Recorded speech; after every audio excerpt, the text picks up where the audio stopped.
Each morning, I'd wake up to the sound of the alarm at 6:30. I knew the day ahead would be filled with the usual routines. Life with Ethan, my husband, felt stable and predictable. We lived in a cozy house on a quiet street in Boston, where everyone knew each other. Our evenings were spent together, enjoying dinner and talking about our future plans. But deep down, I couldn't shake the feeling that something was missing. There was something important slipping away from my happiness. When my younger brother, Liam, decided to stay with us for a few months after graduating from college, I had no idea how much our lives would change. Liam had always been the life of the party. His energy and enthusiasm were infectious. I was happy to spend more time with him, help him adjust to life after college, and listen to his stories from school. The first few days passed smoothly. We cooked dinner together, took walks in the park, and talked about the news and our plans. Liam shared his dream of opening a cafe, and his passion and confidence really inspired me. His presence brought a new energy and joy to our evenings, but I couldn't help but notice how often he smiled at me and how his gaze lingered a bit longer than usual. One warm summer evening, we decided to have a barbecue in the backyard. Ethan was busy with work, but he still managed to keep up with the conversations and jokes over the phone. Liam and I took care of the food, spread a blanket out, and sat on the terrace, enjoying the sunset. The light caught his face in a way that made him look even more attractive. We laughed and shared stories, and I began to feel something stronger than just family affection. Slowly, I found myself thinking about Liam more and more. His laughter, his eyes, his caring nature, these things started to take up more space in my heart. I tried to convince myself it was just a temporary reaction to his presence. But with each passing day, those feelings grew more intense, leaving me torn inside. One evening, when Ethan was working late on a big project, Liam and I found ourselves alone at home.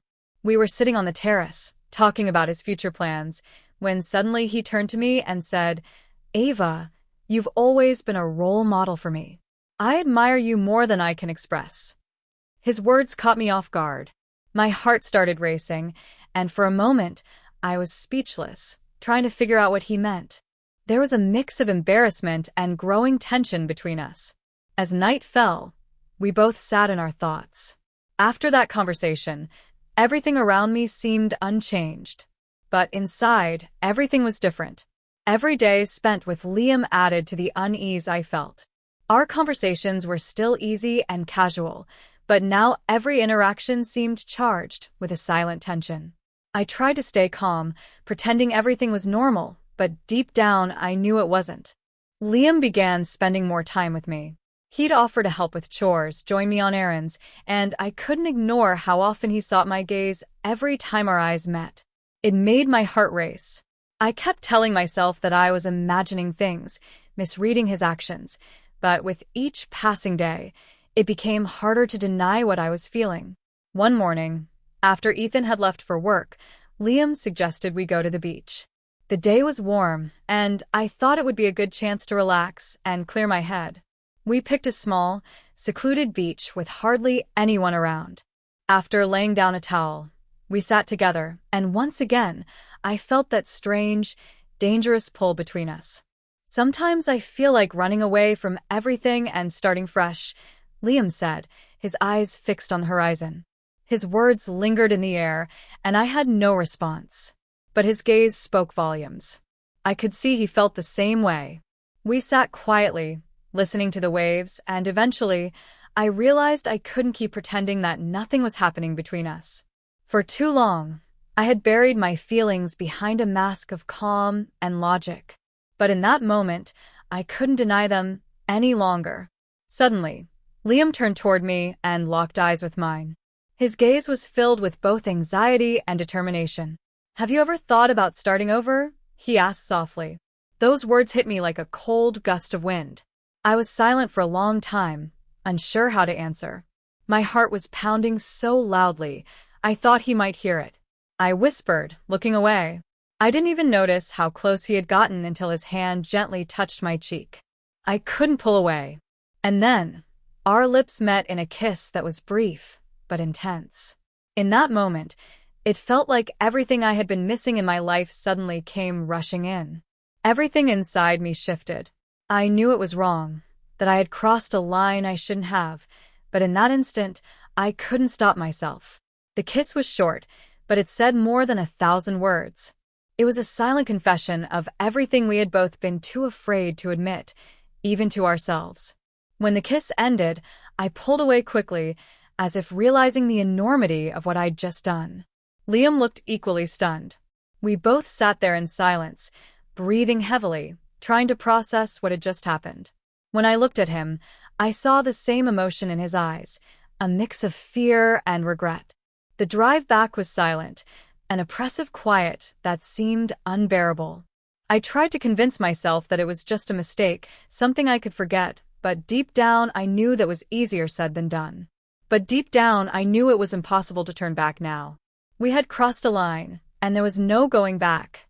That night, as I lay in bed next to Ethan, sleep eluded me. Thoughts of what had happened on the beach kept spinning in my mind. Guilt tangled with excitement, and I couldn't understand what was happening to me. Meanwhile, Ethan, completely oblivious, slept soundly beside me, and that only made the inner conflict worse. As the days passed, the tension grew unbearable. Liam was still around, and our unspoken understanding about what had happened made our interactions even more strained. Every glance, every small gesture was charged with unspoken meaning. It felt like my once calm life was turning into a storm, one that I could no longer control. One evening, when Ethan was working late again, Liam came to find me in the living room. He sat down next to me and quietly said, "Ava, what's happening to us?" There was real concern in his voice. I knew I couldn't avoid this conversation, but the words were stuck in my throat. Before I could say anything, he leaned in and took my hand. In that moment, I realized we were both falling into a situation we couldn't escape from. After that kiss on the beach and our quiet exchange in the living room, a heavy silence settled between Liam and me, filled with the weight of inevitability. We both knew we had crossed a line, one that could never be undone, but neither of us dared to move further. I kept trying to convince myself it was just a brief lapse, that nothing like this would happen again. But every time our eyes met, that fire inside me flared up again, and it became impossible to ignore. The atmosphere in the house grew tense. Ethan remained oblivious, lost in his work. He came home late, and our conversations turned into mundane exchanges about work and household matters. I tried to maintain normalcy, but every word from Ethan felt like a knife to my conscience. I knew I was betraying him, and that thought gnawed at me constantly. Liam, for his part, tried to give me space, but his attempts came across as awkward and forced. We pretended nothing had happened, but that only made everything worse. Our few conversations were filled with tension, laden with unsaid words and hidden meanings. Every time his hand brushed mine, or his gaze lingered too long, my heart would skip a beat. One day, when Ethan went away to visit his parents for the weekend, Liam suggested we take a day trip to New York. "Let's just get away for a bit, see an exhibit, walk around the city," he said, trying to sound casual. I knew it was probably a mistake, but something inside me urged me to say yes. I lied to Ethan, telling him I was meeting a friend, and the next morning, Liam and I set off for the city. New York greeted us with its usual buzz, and for a while, I managed to push aside my doubts. We wandered through the streets, chatting about trivial things, laughing as though nothing had happened. Liam was attentive and polite, and I felt light, free even, in his company. But beneath the surface, something much deeper was at play, something we both feared facing. We visited a small contemporary art museum in Manhattan. The bold, vibrant works of art seemed to reflect the chaos inside me. Liam made the occasional comment about the pieces, but I barely heard him. My mind was entirely consumed with what was happening between us. After the museum, we stopped by a quiet cafe to rest. Sitting at a table by the window, I watched the people rush past on the street, trying to convince myself that everything could still be fixed. But each time my eyes met Liam's, that fragile hope melted away, like snow under the sun. Eventually, Liam leaned in closer and quietly asked, Have you ever thought about leaving everything behind and starting over? His voice was full of sincerity and pain. In that moment, I realized how close we were to the edge. I felt tears welling up, but managed to hold them back. Sometimes, I whispered, barely audible, looking away. I couldn't bear to look him in the eyes because I knew if I did, I wouldn't be able to stop what was happening. Liam stayed silent, but his silence spoke louder than anything he could have said. We returned to Boston late that evening. The house greeted us with silence and dim lighting. Ethan wasn't home yet, and while I felt a fleeting sense of relief, the guilt inside me only grew stronger. I tried to tell myself that the day meant nothing, that I could stop this before it went any further. But as soon as I stepped through the door, I knew everything had already changed. Liam followed me inside, and just as I was about to say goodbye, he suddenly stopped at the door and softly said, "Ava, I can't pretend anymore. I need to know how you feel." His voice trembled with emotion, and in that moment, I realized I could no longer hide behind a mask. I slowly turned to face him, feeling something inside me crack. "Liam," I started, but the words caught in my throat. I knew that once I spoke, everything would be shattered. But remaining silent was no longer an option. We stood there, both lost in thought, at the threshold of the house. And in that moment, I realized everything had already been decided. Liam stepped closer, and I felt a fire ignite inside me. I knew I shouldn't, but I couldn't stop myself. Our lips met again, and this kiss was different, full of despair and tenderness, as if we both knew this could be the end. After that night in New York, after that kiss at the doorstep, my entire world began to fall apart. Inside me, everything moved at a frantic pace. Emotions raged out of control while my mind scrambled to find an escape from the mess I had made. Each day became a torment, filled with guilt and fear. I tried to act normal, but I knew it was only a matter of time before the truth came to light. Ethan, still lost in his work, seemed oblivious, but his absence at home had become unbearable for me.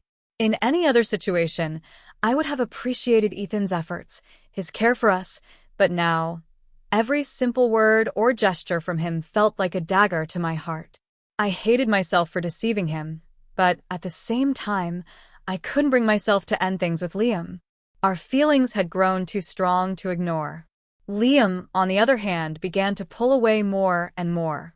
We spoke less, and our encounters became increasingly tense, filled with things left unsaid. He seemed lost, just as unsure of how to deal with what was happening between us as I was. The doubts that tormented me seemed to be eating at him too, and every conversation we had ended in silence, without any resolution. We both knew we were on a path that led nowhere, but neither of us could stop walking down it. One evening, Ethan came home earlier than usual, and I could feel the end was near. He was unusually quiet, and despite my best efforts to act normally, he noticed the tension in the air. We ate dinner in silence, and I could feel something inevitable hanging between us. After dinner, Ethan suddenly fixed his gaze on me with a serious expression. "Ava, what's going on?" he asked softly, his voice laced with concern and suspicion.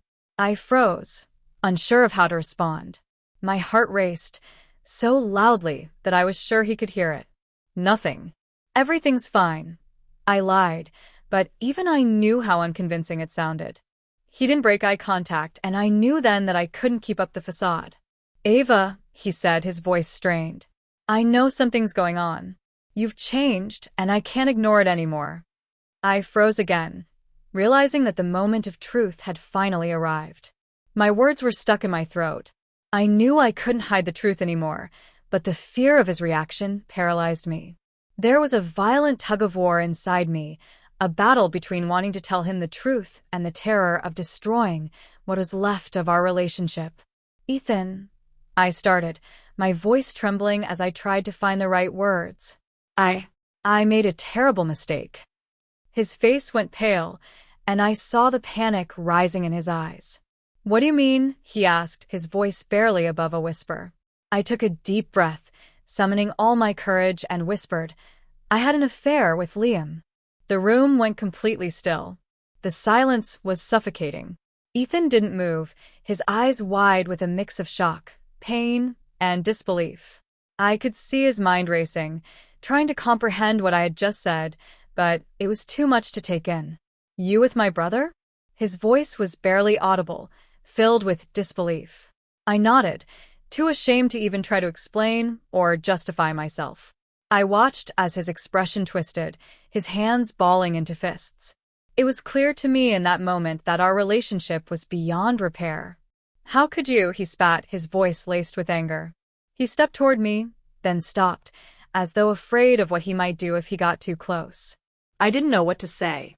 I could only stand there, watching everything we'd built fall apart. I could see the love in his eyes turning to hatred, and the light in them fading away. It was unbearable to watch. "Leave," he whispered, his back turned to me. "I don't want to see you." Tears poured down my face, but deep down, I knew this was the end.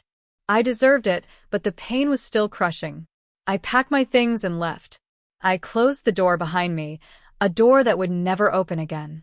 I found a small apartment downtown, but the ghosts of the past never left. Each morning, I woke up with a crushing sense of guilt and shame. I had ruined my life and Ethan's and Liam's. I tried reaching out to Liam, but he had distanced himself as well. I couldn't continue living in this painful void. In the end, I was left alone, with a broken heart and an emptiness that filled my life. What had once been full of love and stability had now turned into a daily struggle of regret and isolation. I had lost everything that had mattered to me, and now all I could do was try to find a way to move forward, knowing the guilt would never leave me. The end was harsh and unforgiving, and I knew now that I had to live with the consequences, day by day. The past could never be undone.